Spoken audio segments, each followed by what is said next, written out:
Hi, it's Editor Chan again. Last time we left off with a logo on my shirt appearing on top of my arms. Today we're going to fix that. Normally, the solution for getting arms on top of image attachments is to use global arms that have been tinted, sized, and positioned to match the real arms.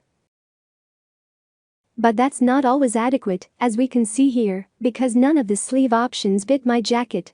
We can hope KKL eventually provides better layering options, but in the meantime we'll need to set up our custom importing pipeline to deal with this. At its core, what we want to accomplish is to draw the arms on top of the rest of the image. To that end, I've created a sheet in my pose matrix ahead of time with a pose for my arms.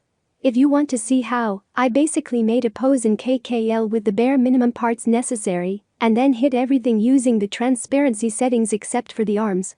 So we've got some arms. Let's make a pipeline to put them into use. I'll call it layering. We need the arms pose, so let's add a cell reference node and link it to the arms.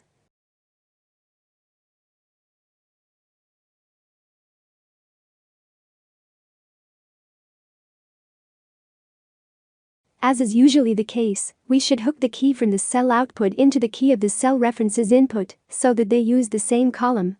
You might think this isn't important since I'm only using this pipeline for one column, but we'll see why it's important in a bit. So just like last time, I've added a blend node and hooked up my images to its inputs.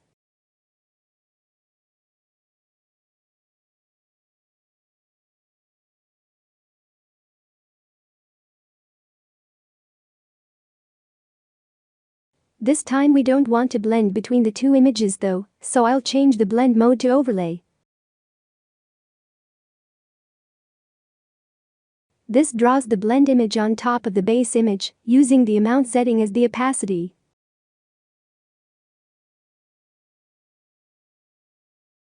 So putting it at full is perfect. Just hook the blend to the output, and we're done. When I re-import, my arms are now in front of the image attachment. Of course, we lost the translucency effect.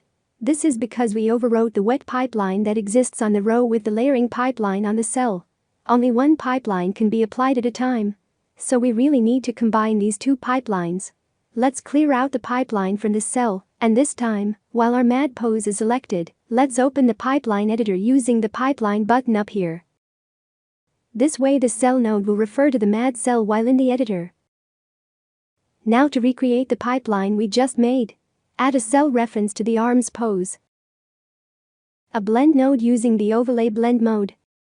A full power slider.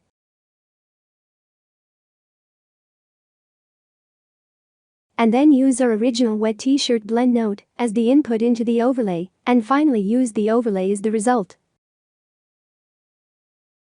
Looks like I forgot to change the mode to overlay. Okay, so with all that done, now when I import, we get the arms on top, while also retaining the see-through shirt. And still no Photoshop. But what about the other poses using this pipeline? If you recall, I only have arms for the MAD pose. What will happen for the other ones?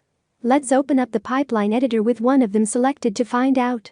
So the cell reference is blank because it couldn't find a cell matching the current key. This causes the overlay node to draw an empty image on top of our transparency node, which just so happens to be exactly what we want. This is why we hooked up the key input even though we only have one pose. Without it, every pose would use the MAD arms, and that would just look bad. So there you have it. With just a little bit of setup, we're able to work around KKL's layer limitations. If we ever decide to change or add a pose later, we will get our necessary effects included with very minimal work. See you next time.